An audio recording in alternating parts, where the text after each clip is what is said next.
Halo teman-teman, selamat datang di series Belajar Golang. Kembali lagi kita membahas tentang bahasa pemrograman Golang. Tak terasa kita udah sampai di part yang ke-10. Di video kali ini kita akan bahas tentang pointer dan seperti biasa sebelum kita mulai, kita akan bahas dulu outcome dari video kali ini. Oke, setelah nonton video kali ini, teman-teman akan dapat memahami pengertian dari pointer. Kemudian yang kedua, teman-teman dapat menerapkan pointer di bahasa pemrograman Golang. Nah, buat teman-teman yang suka dengan video kali ini, jangan lupa untuk subscribe, like, komentar, dan boleh di-share juga ke teman-temannya yang lain biar dapat belajar bahasa pemrograman Golang secara gratis di YouTube. Oke, kita mulai dari pembahasan yang pertama, yaitu pengertian dari pointer. Pointer adalah alamat memori dari sebuah nilai. Maksudnya adalah kalau misalnya teman-teman punya variabel string, kemudian kita kasih nilainya itu adalah hello. Nah, hello ini akan disimpan di sebuah memori. Tentunya kalau kita simpan di memori berarti dia memiliki yang namanya alamat memori. Nah, alamat memori inilah yang disebut dengan pointer. Kemudian ada dua hal yang perlu teman-teman ketahui. Yang pertama itu pointer di Golang memiliki operator seperti tanda dan yang pertama ini yang disebut dengan referencing. Nah, operator dan ini digunakan untuk mengambil alamat memori dari sebuah nilai variabel. Misalnya nih tadi kita udah punya variabel string dengan nilai hello. Nah, gimana caranya kita buat mengambil alamat memorinya? Nah, kita bisa menggunakan operator dan. Nah, konsep ini disebut dengan referencing. Yang kedua, ada namanya tanda asterisk gitu, atau seperti tanda bintang. Nah, tanda bintang ini digunakan untuk mengambil nilai dari sebuah alamat memori. Ini disebut dengan dereferencing. Ini kebalikannya ya teman-teman. Kalau tadi yang pertama, kita punya nilainya, terus kita pengen mengambil alamat memorinya. Nah, kalau yang kedua ini, kita punya alamat memorinya, tapi kita nggak punya nilainya gitu. Nah, untuk mengambil nilainya itu, kita bisa menggunakan operator asterisk. Kemudian nilai default dari pointer adalah nil. Kalau teman-teman belum kasih nilai apapun, dia akan bernilai nil. Oke, kita langsung saja lihat contohnya. Misalnya di sini ada operator asterisk, kemudian ada tipe data gitu. Atau kita bisa juga gunakan nama variabel gitu ya. Nah, ini adalah pointer untuk mengambil sebuah nilai integer gitu ya. Jadi kalau misalnya ada tanda bintang sebelum nama variabel atau tipe data itu maksudnya adalah untuk mengambil sebuah nilai dari variabel itu gitu ya. Oke, kita coba aja lihat penerapan dari pointer. Misalnya di sini kita punya variabel string gitu ya. Terus nilainya adalah hello. Kemudian yang kedua kita punya variabel pointer. Nah, di sini ada tanda asterisk gitu ya. Asterisk kemudian string dan kita kasih nilainya tuh ada tanda dan, kemudian kita panggil variabel string. Nah, maksudnya adalah nilai dari variabel pointer ini adalah alamat memori dari variabel string. Nah, kalau misalnya kurang kebayang, kita coba langsung praktek aja di Golang. Nah, di sini sudah punya sebuah function main, terus kita tambahkan di sini variabel var misalnya itu str string. Kita kasih nilai hello world, kemudian yang kedua kita punya variabel pointer gitu ya. Kita singkat aja ptr, kemudian kita tambahin tanda asterisk, kemudian tipe datanya dan kita kasih nilai pointer ke variabel string gitu ya. Nah, di sini kita coba print. Terus kita jalankan lagi di terminal. Nah, kita bisa lihat ya bahwa yang baris pertama ini dia menampilkan nilai dari string gitu ya. Kemudian yang kedua, dia menampilkan nilai dari variabel pointer. Nah, karena di variabel pointer ini kita kasih nilai merujuk ke alamat memori dari variabel string, Maka di sini yang tampil adalah alamat memorinya ya. Nah, alamat memori ini formatnya itu adalah heksadesimal gitu ya. Jadi sedikit sulit untuk dibaca oleh manusia. Atau kalau misalnya kita pengen ngambil nilai dari variabel pointer misalnya ya, karena di sini yang tampil adalah alamat memorinya. Nah, di sini kita bisa tambahin tanda asterisk atau tanda bintang. Kemudian kita jalankan lagi. Nah, akan tampil nilai yang sama ya, teman-teman. Hello world. Kalau tadi tanpa tanda asterisk, artinya kita nggak mengambil nilai dari alamat memorinya.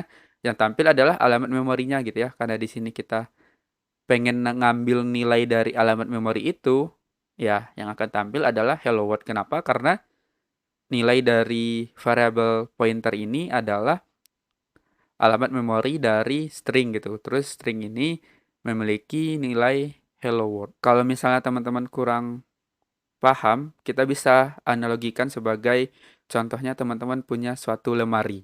Kemudian lemarinya itu punya beberapa rak atau punya bagian gitu ya, misalnya bagian atas, bagian bawah, bagian tengah. Nah, ketika teman-teman nyimpan baju, dia kan ada alamatnya ya, apakah di atas, di bawah, atau di tengah.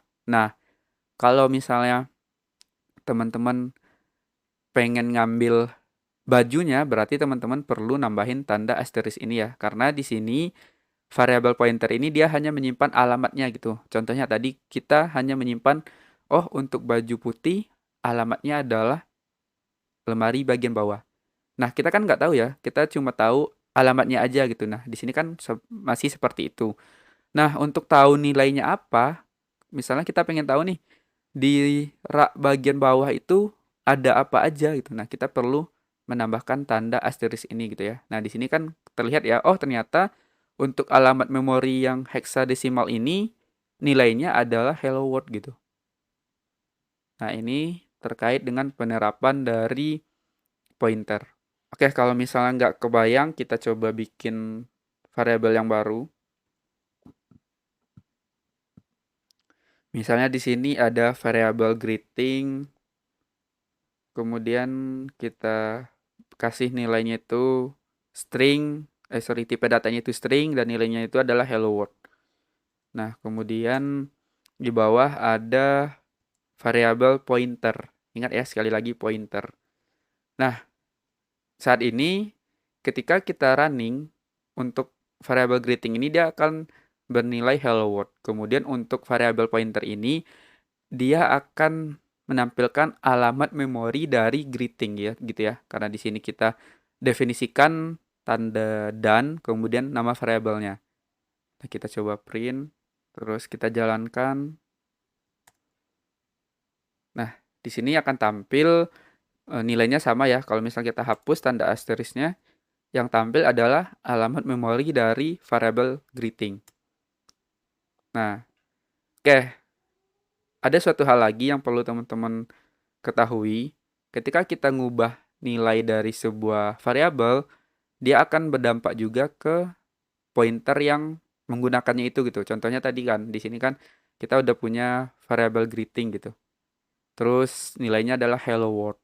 Kemudian ketika kita ubah ini, tentunya nilai yang ada di variabel pointer ini juga bakal terpengaruh gitu ya. Oke, sebelum itu kita coba bandingin dulu. Misalnya itu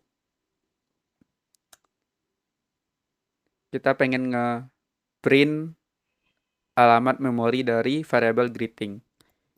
Print ln, kemudian kita tambahin. Terus yang nextnya ini kita tambahin juga value of pointer. Kemudian di sini kita tambahin alamat dari pointer itu gitu ya. Nah, kita coba lihat hasilnya di terminal. Nah, di sini untuk variabel greeting dia memiliki value hello world. Kemudian addressnya atau alamatnya adalah heksadesimal yang teman-teman dapat lihat di sini ya. Nah, kemudian yang kedua, ketika kita print value dari variabel pointer, dia akan memiliki nilai yang sama yaitu hello world. Begitu juga dengan alamat memorinya gitu ya. Nah, Karena mereka sama, alamat memorinya, kemudian value-nya, ketika kita ubah salah satu aja, dia akan berdampak ke keduanya. Nah, misalnya kita ubah nih ya, nilai greeting kita ubah jadi greeting hello universe misalnya. Terus kita print lagi hal yang sama. Terus kita coba jalankan lagi. Nah, hasilnya bakal berubah di dua tempat ya. Misalnya di sini ya, kita di itu value dari greeting itu adalah hello world. Kemudian kita ubah nih di sini gitu ya, hello universe. Nah, untuk variabel pointer pun nilainya juga ikut berubah. Kenapa hal ini bisa terjadi? Karena ya alamat memorinya sama, nilainya sama gitu ya. Jadi ketika kita ubah salah satu, itu akan berdampak gitu. Kalau misalnya kita tes ya, misalnya yang kita ubah bukanlah variabel greeting, tapi yang kita ubah adalah variabel pointernya gitu atau nilai dari pointernya. Misalnya kita ubah jadi hello universe, terus kita jalankan lagi. Nah, hasilnya adalah sama gitu ya. Meskipun yang kita ubah adalah pointernya, ternyata greetingnya juga terdampak gitu. Atau tadi sebaliknya, greetingnya kita ubah, ternyata pointernya juga terdampak. Nah, seperti inilah cara kerja dari pointer yang ada di Golang. Sayangnya, Golang ini memiliki beberapa keterbatasan. Kalau misalnya di bahasa pemrograman C atau C++, dia dapat mengubah dari alamat memorinya gitu ya, atau disebut juga dengan dapat melakukan operasi di alamat memorinya. Misalnya itu bisa melakukan penjumlahan, pengurangan, dan sebagainya. Nah, di Golang ini lebih safe. Jadi, Golang tidak mengizinkan kita untuk mengubah atau melakukan operasi pada alamat memorinya. Jadi, ini bakal lebih simpel dan lebih apa ya, lebih mudah buat kita ngodingnya gitu. Kalau di C kita bisa melakukan penjumlahan, bisa melakukan pengurangan dan sebagainya. Nah, di Golang ini lebih simpel ya, teman-teman. Nah, mungkin itu aja pembahasan terkait pointer. Jika teman-teman punya pertanyaan, jangan lupa tanyakan di kolom komentar. Dan jika teman-teman suka dengan video kali ini, teman-teman boleh subscribe jika belum, dan teman-teman juga boleh share ke teman-temannya. Terima kasih nih udah nonton. Sampai jumpa di series belajar Golang berikutnya. Terima kasih teman-teman.